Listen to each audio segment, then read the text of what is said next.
4 unique fundraising ideas for the fall webinar. Before we begin, please let me know if you can hear me. You can go ahead and type your responses in the chat box on the right-hand side. We hope you can find the perfect fundraising idea for your organization today. As for our presenters today, unfortunately, Lomesh Shah has been sick, so we'll have Nigel from Fundly instead.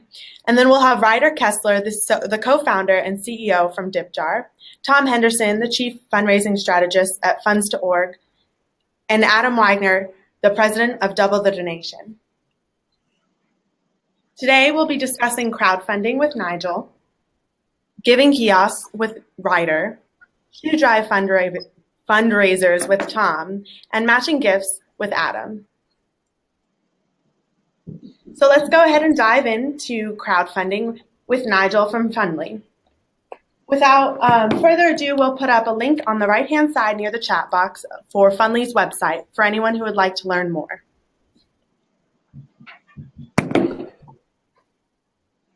Hey guys, how's it going? This is Nigel from Fundly, and I wanted to thank everyone for joining the webinar today.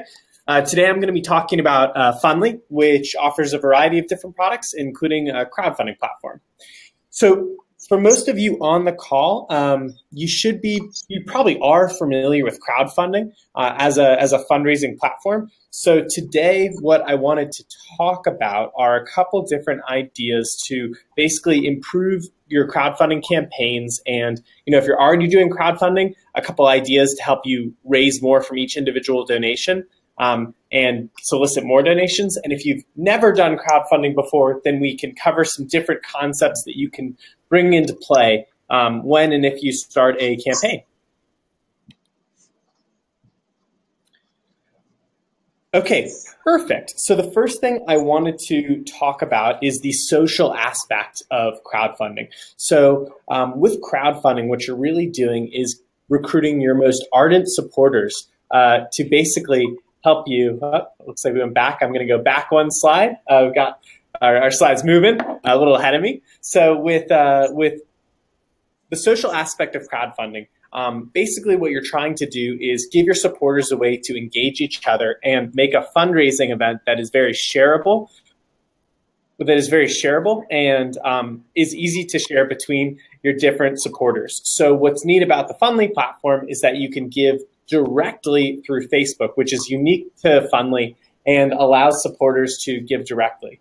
In terms of other types of things to make your crowdfunding campaigns a little bit more effective, what's really a great idea is offering incentives to different individual fundraisers.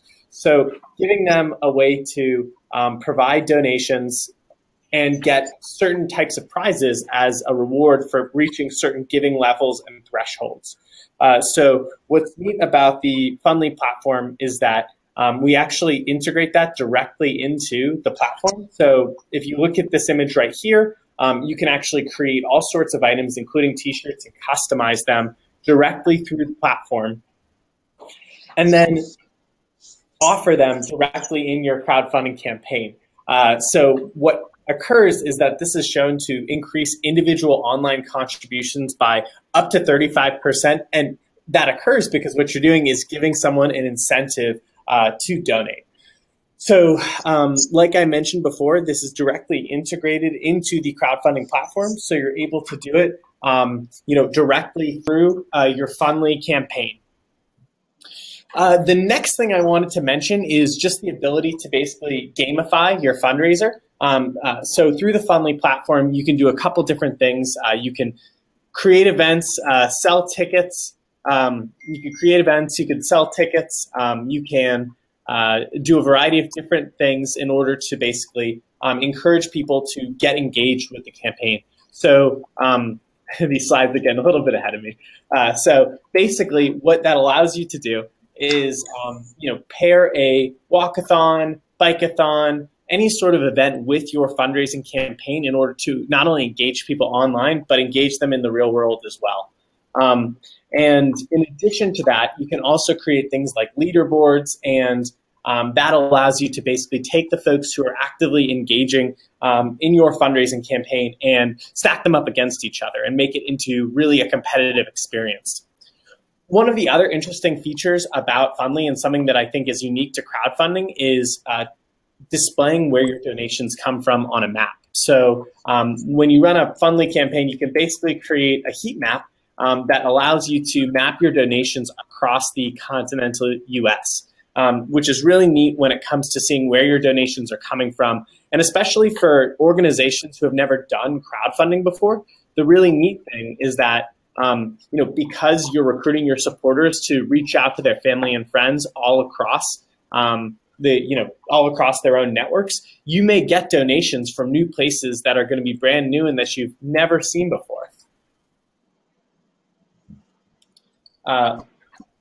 Finally, if you are a larger organization like a university or other type of organization that has different chapters or multiple smaller organizations underneath you, what you can do is you can actually create an organization-wide platform that allows you to monitor campaigns from one central location. So that's really only for significantly larger types of organizations, but there is a lot of customization that can come to bear if you're trying to do crowdfunding across a very large organization with a lot of complexity to it.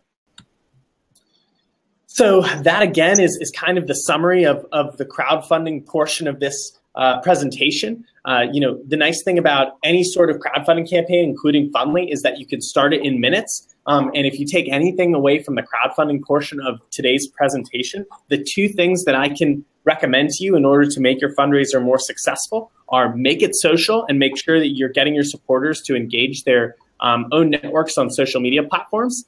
And then offer incentives. People love competing for prizes, so if you can offer different kinds of physical incentives in the real world, you will raise more from individual donations online. Lastly, just a little bit more about Fundly. Crowdfunding is part of what we do, but if you're looking for other types of services related to nonprofits around donor management, volunteer management, etc., then you can check us out for more information.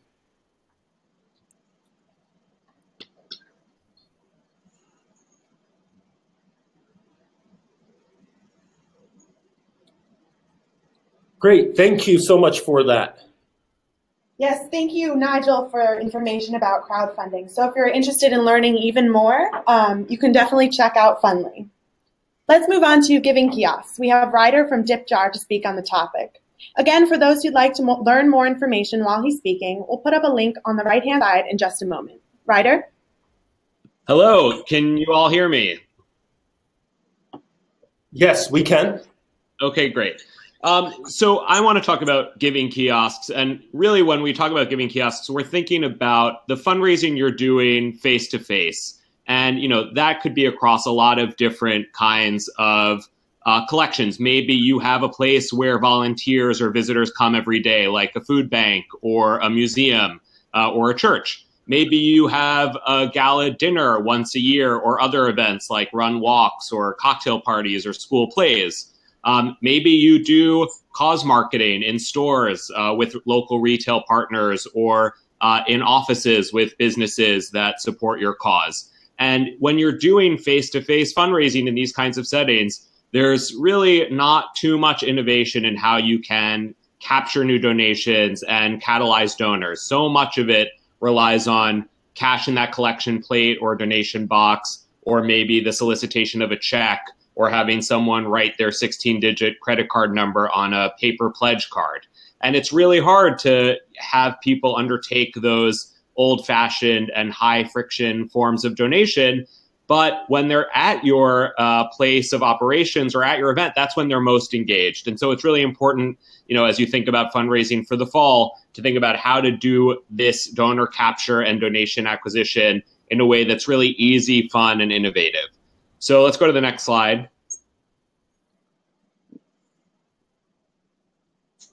And, DipJar, my company, is really focused on this kind of in-person donation innovation. So we make a donation kiosk that is for credit and debit cards. It's something that a donor can dip their card into and leave a one-step donation. That could be $5 on a store counter. It could be $500 on a gala table. And dip jars are a tool that are used across all the different kinds of collection environments I mentioned, from museums and churches and animal rescues to special events across organization, cause areas, and sizes, and then on counters of stores and in the office kitchen of local businesses that are encouraging employees to give to the causes they care about. So dip jar is specifically a plug and play tool. You take the dip jar out of the box, plug it in, and it connects cellularly so you can be collecting donations. But today I want to talk about some best practices that apply not just to dip jar, but to any kind of in-person collection that you're going to do on site or at a special event or in a cause marketing campaign. So let's go to the next slide. So, and this idea of perfect placement is really about thinking about when your prospective donors are most engaged and are most likely to want to give. And so I mentioned a lot of different collection environments and kinds of events, but really it's going to be very specific to your organization. When are your prospective donors most engaged? And that could be when they are putting school supplies in the backpacks that you're going to distribute to needy kids. It could be when they're seeing a really awesome performance of a Shakespeare play in Boston Common, as you can see in this photo on this slide. You can collect wherever your donors are. That could be on a countertop, but it could also be outside, and you should take the donation opportunity to them. Dip jar is a tool that's meant to be portable, and so you can walk right up to the person sitting on their blanket watching the play and have them dip. But it's really about following the donor and going where they are and then giving them the donation opportunity in that place, in that moment, whether it's with a dip jar or with another kind of technology you want to use to collect that donation. And really, this is about taking people who are visitors to your site or attendees at your event or customers in a store and converting them into donors, and making that super fast and simple is what is going to get them to actually opt in. So that's perfect placement. Now let's move on to the next slide. And this is about the solicitation you actually make. So you find the donor where they are. And now the question is, what are you going to ask them for? And what are you going to ask them to do? If you're asking them to fill out a pledge form or to walk through a multi-step donation on an iPhone with a Square dongle attached, there's going to be multiple steps. And even if they're excited about your cause, it might be too much work for them to walk through that multi-step donation. And so the most friction you can take out, the better. If you can minimize the number of steps and make it truly easy, that is going to make it most likely for people to give. And you see that with cash. If you get a collection plate passed to you on a Sunday in church, all you have to do is drop a $5 bill in there and it's easy. But if you were asked to fill out a 10-step form, it might be more difficult. And even if you cared and were engaged, those frictions prevent people from giving. So the faster the transaction, the better. Second is social recognition. People want to be recognized for their generosity. They want they want other people to see and hear when they give a donation. So, dip jar is designed to make a sound and light up when a donor dips. But whatever form of technology you're using for your face-to-face fundraising, make it social. Make sure that people get recognized when they give. Maybe you're going to give them a button or a sticker, or you're going to shout them out at the dais of the event. That recognition really promotes more engagement.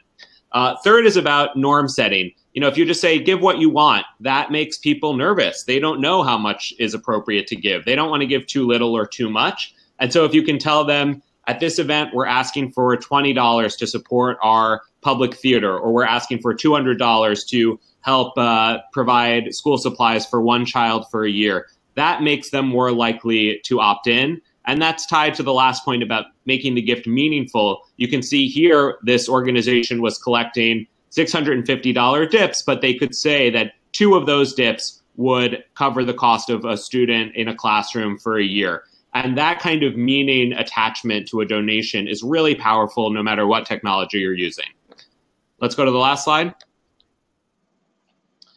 And this is about customization of your cause. When you are face-to-face with potential donors, you're not only catalyzing new donors and collecting donations, you are raising awareness of your cause. And so no matter what tool you're using, you should make sure that your brand and your call to action is really clear, because even if someone doesn't decide to give, they can be persuaded and they can be walked down the road to becoming a supporter down the line. And if they do give, having them really internalize your brand and messaging is important. So for DipJar, we customize the jars themselves to really reflect the brand of the organization using them to collect. And not only does that promote the brand awareness of the cause, but it also makes the donor understand they're not giving to a technology, they're not giving to a website or to a dongle. They are giving to a cause, and the cause happens to be leveraging this technology. But it's about the brand of the cause and the work they do. It's not about any particular technology that they might be using for that fundraising. So just to kind of summarize the key things, when you are face-to-face with a prospective donor at an event or on site or in a store, you can have a friction-free, very branded and very clear and meaningful and socially recognizable giving opportunity. And you can do that with DipJar or with other technologies, but it's really important to capture donors where they are and where they're excited in a way that's easy and meaningful. So thanks for your time. Thanks for those insightful pointers, Ryder. If you're interested in incorporating giving kiosks into your fundraising strategy, definitely take a look at DipJar. Next up, we have Tom Henderson from Funds2Org to talk about Shoe Drive fundraisers. For more information, we'll put up a link to his site on the right-hand side near the chat box. Tom? Okay, I want to thank everyone who's hung around for our presentation today. And Funds2Org is a social enterprise. Our core business model is a shoe drive fundraiser, but we also provide economic opportunities to micro-entrepreneurs in developing nations by providing footwear that can help them drive their personal economy. We also have a significant impact on the environment by keeping thousands of tons and millions of tons of product out of the waste stream. So how do we do that? We do it with a shoe drive fundraiser. It's a unique opportunity because one of the big things we hear about is donor fatigue of being asked to buy cookie dough and candy bars and other things that they really don't need and don't want. So look at your closet. Everybody has shoes that they no longer wear. They're outgrown, out of style, out of season. Those shoes collected can be converted into funds for your organization. The cool thing is there's no asking for money. There's nothing to sell. Really, almost anybody can participate because there's no pressure to write a check. It's just ask people to clean out their closets of the pairs of gently worn, used, and new shoes that people have and they're just no longer wearing. It also increases your engagement and your fun because people like to create competition, etc., on how they can generate the most shoes. So let's go to the next slide. So why Shoe Drive fundraisers again, and why Funds2Org? It's really simple. It's a creative way to raise money. It's not the same old fundraising platform that's been out there for years and years. It's not the way we've always done it. So you would simply, again, engage your peers, your supporters, and your community and collect pairs of gently worn, used, and new shoes of any style, season, and gender. Those shoes are collected and repurposed into developing nations like Haiti, Nicaragua, Honduras, where they can be used to create small business for people, giving them a hand up out of the poverty that they face in their area. Okay, the next slide, please. And what do you get? Not everybody has done a shoe drive before, so we don't just turn you to the wolves and say go get shoes. We support you fully through the process. Every one of the fundraisers that comes through to work with us will work with one of our one of our dedicated fundraising coaches, and we will definitely work with you. Hey, Lisa, thanks for the shout out, by the way. We'll work with you to help you develop a marketing strategy. We'll build marketing tools for you. We have the ability to build you a website that you can market through your social media, through email, through text, and other places you can deliver that. We'll work with you on developing a strategic engagement plan, a direct contact plan, just the best ways to reach the most people and get the most value from the fundraiser. We work with you on a weekly basis throughout the fundraiser, so you're never alone out there wondering how to get this done. Zero out-of-pocket cost to work with us. We make it a very easy turnkey solution. And next slide. So, if you have interest in learning more about how a shoe drive can help you engage your audience, raising awareness of your program and raising funds for your cause, just reach out to us. You see our phone number on the screen, and you can also go to our ASAP line, asap@fundstoorgs.com. I look forward to working with each and every one of you.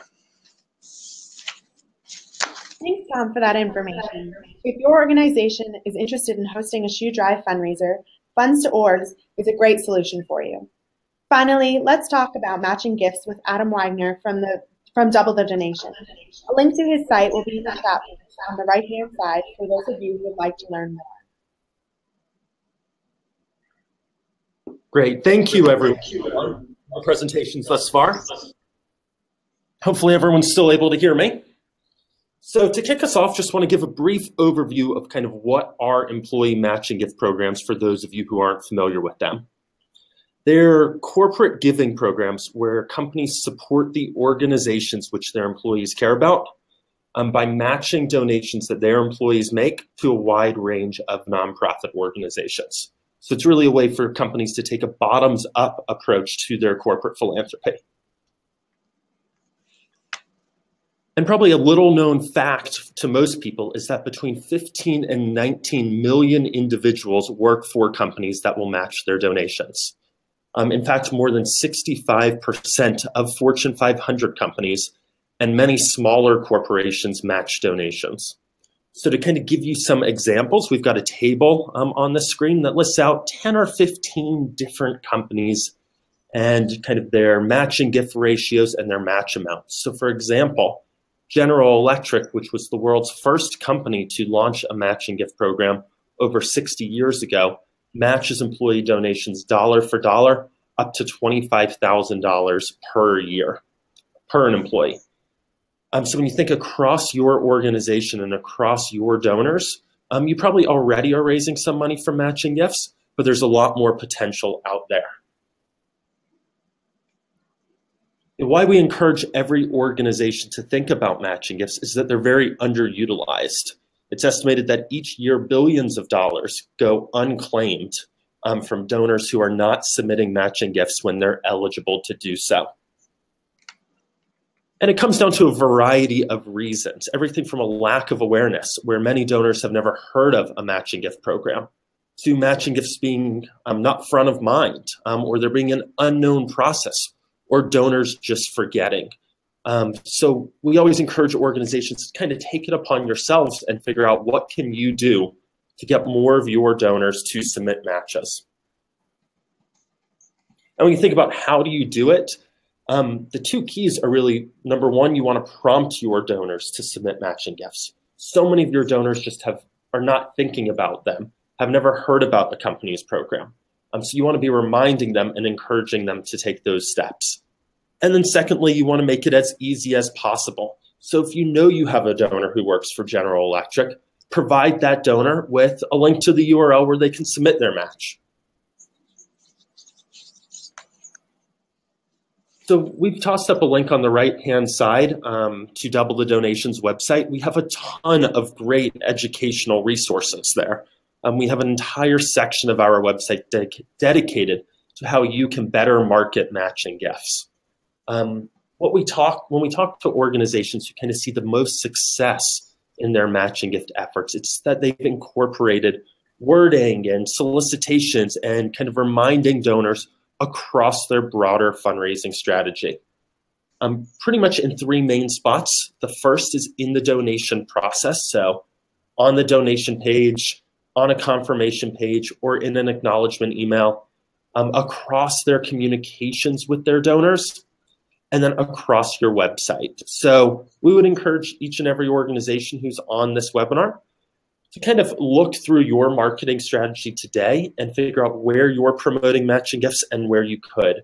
We would encourage you, again, go to doublethedonation.com, and we have a ton of great free downloadable resources, samples, examples, just everything to help you figure out how to improve your strategy. And then if you're a larger organization, someone who's already bringing in significant amounts from matching gifts or really looking to grow that revenue, we would also encourage you to check out Double the Donations tools. So we have a bunch of free resources on the site, and then we have tools if you wanted to incorporate our matching gift database across your fundraising. We have a variety of different plans. So you can build and host a matching gift page on Double the Donation site. You can embed a searchable database directly on your own website, or we have kind of full marketing automation tools for organizations. So we would encourage you to kind of check out those options as well. So with that, I think we could go ahead and open it up to questions. Yes, thank you, Adam. If you're looking to learn more and double your donations with matching gifts, definitely check out Double the Donation. Now we'll move into the Q&A section of our webinar, and I'll invite our presenters to answer a few questions from our viewers. So Tom, I've been seeing quite a few questions for you. Could you talk a little bit more about where the shoes are shipped and how the process overseas works? That sounds really interesting, and I'm sure our viewers would like to learn more. Yeah, sure.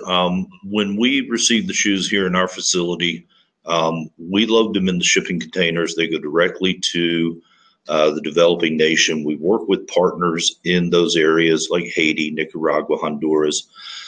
People come to the facility, they're trained, and they're given a supply of inventory at no cost to start their business. That's the microfunding aspect of the business. The funding is inventory as opposed to being dollars. They go to their local market, they clean the shoes, they do very, very minor repairs, make them look as good as new. They sell them, and when they replenish their inventory, they do pay a fee for it, just like any other entrepreneur would. And that's what generates the revenue to pay for shipping the shoes and also to pay for fundraising. Thank you, Tom.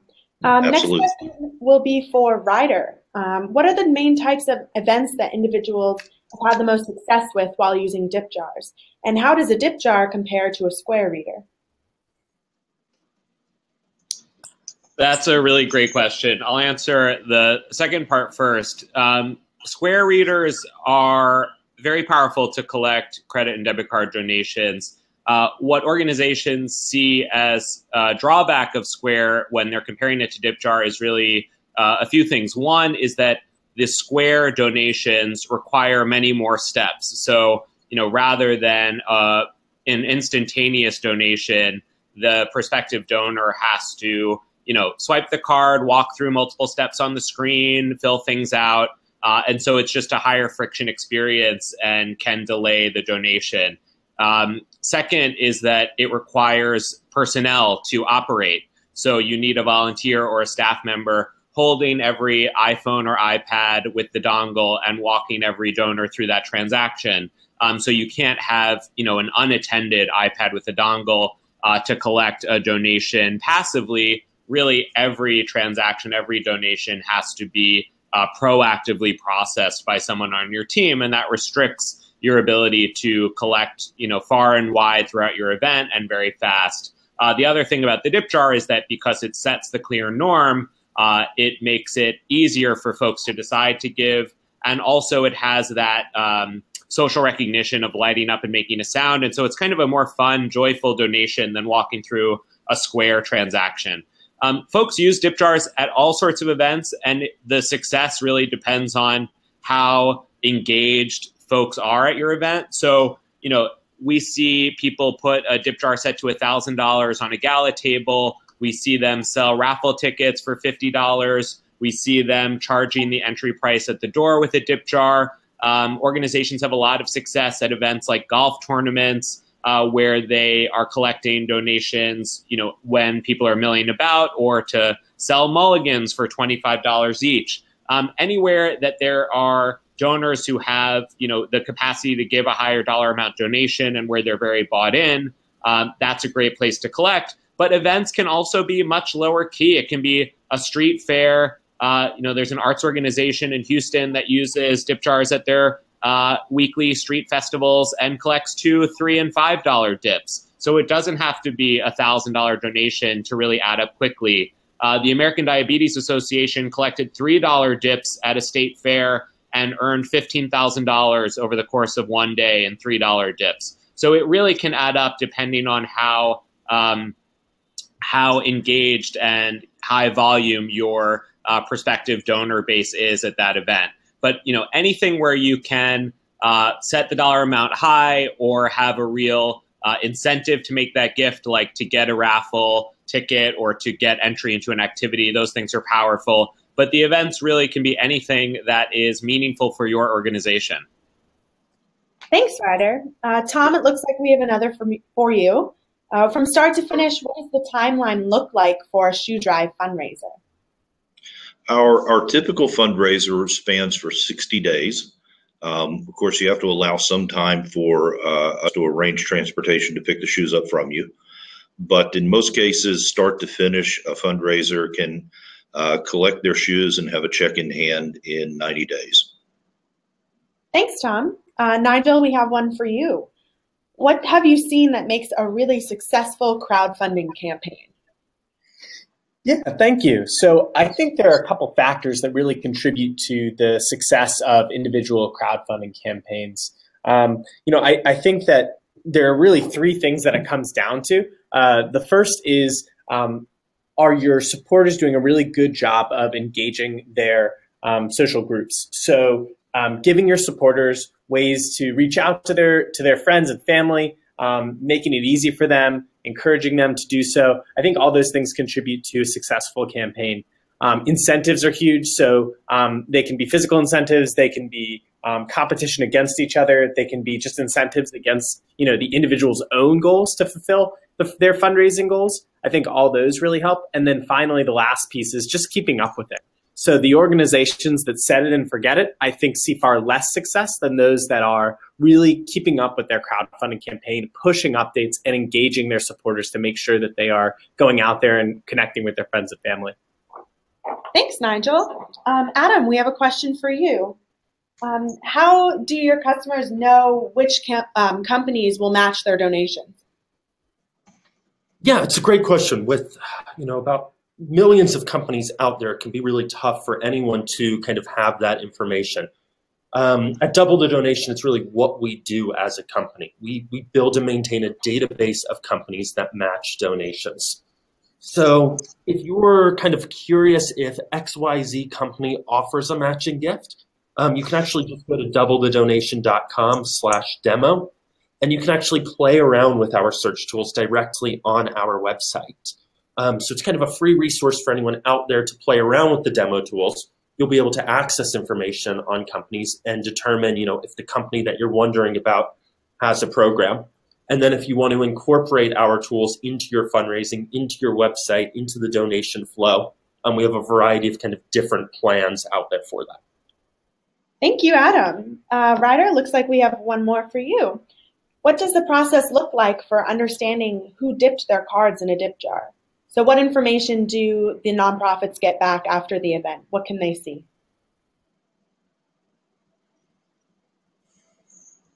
Ryder, are you there? Can you hear me now? Yes, we can. Okay, sorry. I've been getting a lot of questions on the chat as well about what donor information is captured, so I understand that this is a really important aspect of the platform. We pass on all the information we get, and essentially that's the name of the donor from the mag stripe of the card. Unfortunately, the dip itself doesn't capture information like an email address or mailing address, and so that contact information doesn't come with the instantaneous dip. You'll see the name of everyone who dipped, and so if you have a membership list or a list of RSVPs to your event, you can certainly cross-reference that.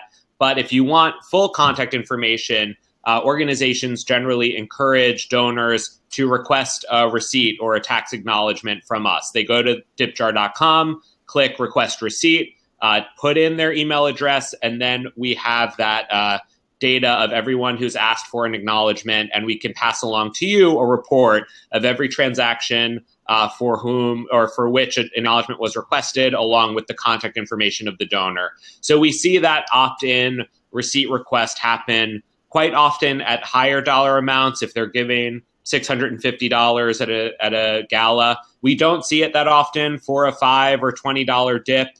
For example, the folks who did the Shakespeare play, I don't think anyone who gave $20 at that event then went and requested a receipt. So that organization wasn't getting email addresses from all those people, but they were getting a significant amount of money and were converting those attendees into donors.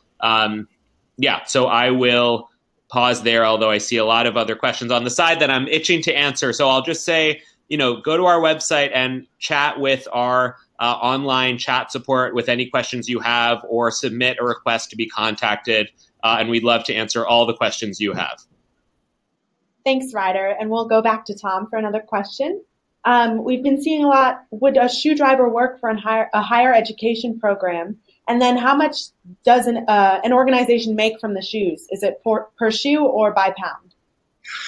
Yeah, that's if I made a typo on the chat on the side, I apologize. We pay organizations 40 cents per pound for all of the shoes that they collect, and it can be any style, any season, any gender, as long as it's a pair of shoes and it's in wearable condition, so that we can provide the right product to our micro entrepreneurs.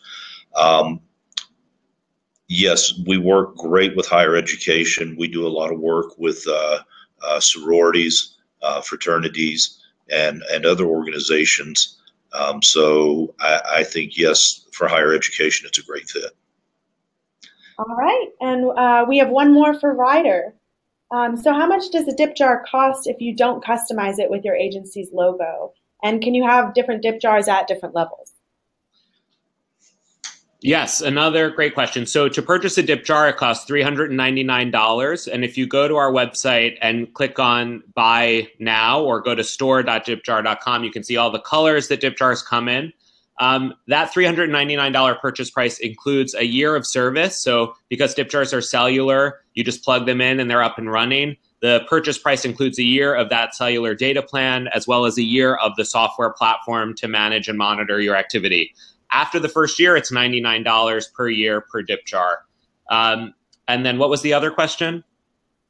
The other was, can you have different dip jars at different levels? Yes, great question. You can absolutely have different dip jars at different levels. We see folks have half dozen jars at an event, and maybe one is set to $50 at the entry, one is set to $5 at the bar, the others are set to $250 on the tables of the luncheon. Your dip jars can always be at different levels. Each one is managed individually, and there's very detailed reporting through our dashboard and through the CSV files we send to you with records of those dips to tell you which dip jar is collecting which donations. And if you have multiple bases of operations or multiple volunteer teams, it's very easy to manage reporting across who's collecting where with which dip jars. Thanks, Ryder.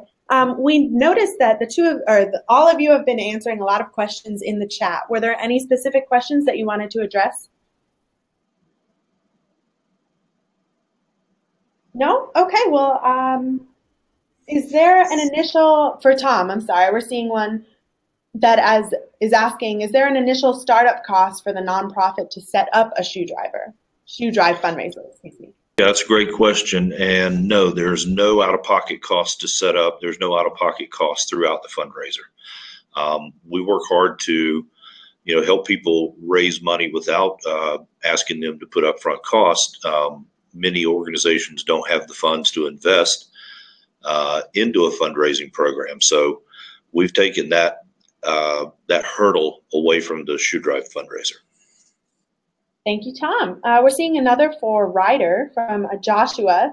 Is there a per swipe cost using the dip jar like there is for the Square? If there is, what is the percentage? Yeah. Great question. And yeah, I did get a few of these in the sidebar, so I'm glad this came up. Yeah, there's a credit card processing fee. It's 3% plus 17 cents per transaction. And so that is interchange inclusive. It's the only fee that comes out of the dip, and it's always the same no matter whether it's Visa or American Express or debit or credit. So for example, if you do a $10 dip, every dip will net you $9.53, no matter what card type or what issuer it is. So that fee is the same across every dollar amount level and every card.